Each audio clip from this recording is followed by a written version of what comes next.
Assalamualaikum warahmatullahi wabarakatuh. Halo semuanya, perkenalkan nama saya Lisa Mulfaida dengan NIM 230701601111. Oke, pada kesempatan kali ini saya akan menjelaskan tentang sikap budaya terhadap lansia.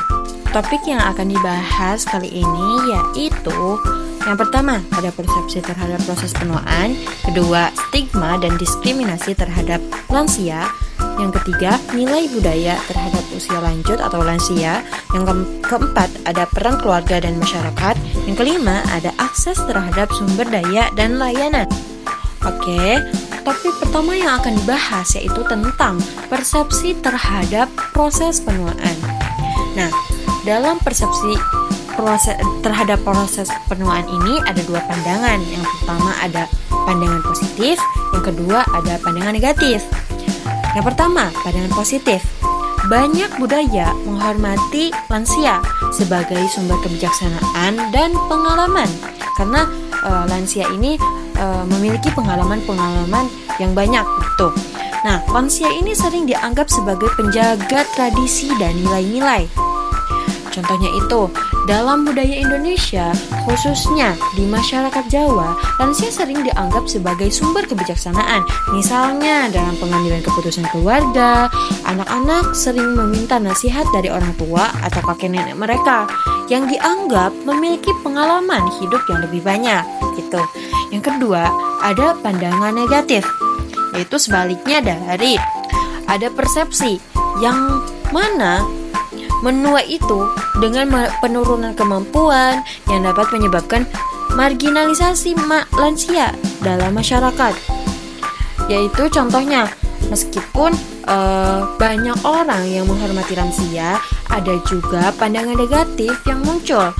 Seperti terutama di lingkungan perkotaan, di mana lansia terkadang dianggap tidak mampu beradaptasi dengan teknologi baru. Misalnya dalam konteks penggunaan smartphone, lansia seringkali dianggap kesulitan dalam penggunaannya.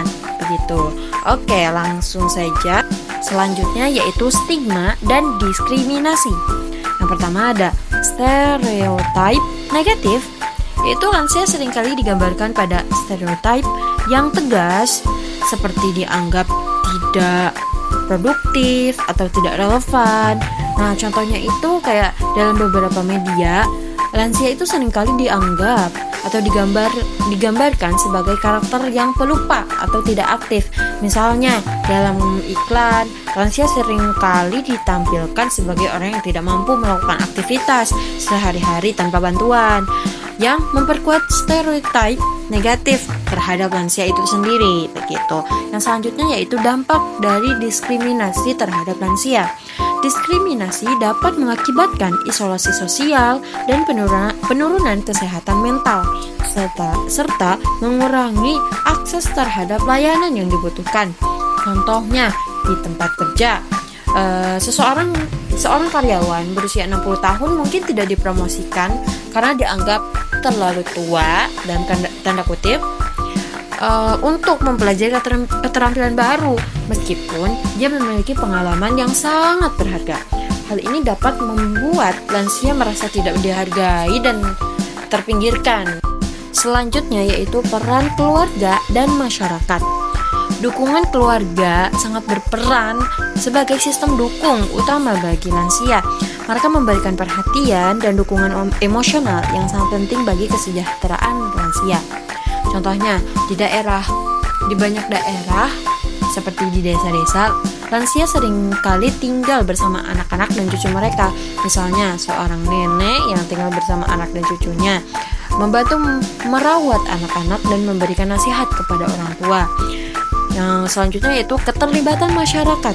Masyarakat perlu menciptakan lingkungan yang ramah terhadap lansia, mulai kegiatan yang melibatkan mereka untuk mengurangi stigma-stigma negatif yang beredar di luar sana. Contohnya, di beberapa komunitas ada program yang melibatkan lansia dalam kegiatan sosial seperti senam bersama atau pengajian. Misalnya di masjid-masjid sering diadakan pengajian yang melibatkan lansia, memberikan mereka kesempatan untuk berinteraksi dan berbagi pengalaman. Selanjutnya yaitu akses terhadap sumber daya dan layanan. Akses terhadap layanan kesehatan yang berkualitas sangat penting bagi lansia. Namun banyak lansia yang menghadapi hambatan dalam mendapatkan perawatan yang mereka butuhkan, baik karena stigma, diskriminasi, atau kurangnya informasi. Contohnya, di beberapa daerah, pemerintah daerah menyediakan layanan kesehatan gratis untuk lansia, termasuk pemeriksaan kesehatan rutin dan pengobatan. Misalnya, program Posyandu Lansia yang memberikan layanan kesehatan bagi lansia tingkat desa. Selanjutnya, sumber daya sosial. Lansia juga memerlukan akses terhadap sumber daya sosial seperti dukungan program, kegiatan komunitas, dan layanan kesehatan mental.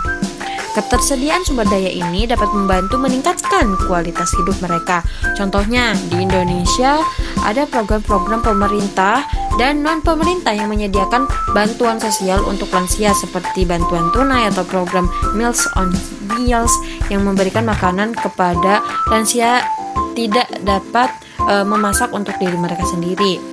Kesimpulannya, sikap budaya terhadap lansia sangat beragam dan dipengaruhi oleh beberapa faktor, termasuk nilai-nilai budaya, persepsi masyarakat, dan struktur keluarga.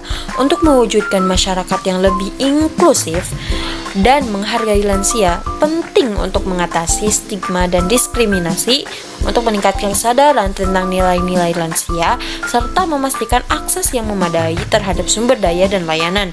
Dengan demikian, kita dapat membangun lingkungan yang mendukung dan memberdayakan lansia, sehingga mereka dapat menjalani kehidupan yang bermakna dan produktif. Begitu. Sekian dari saya. Assalamualaikum warahmatullahi wabarakatuh.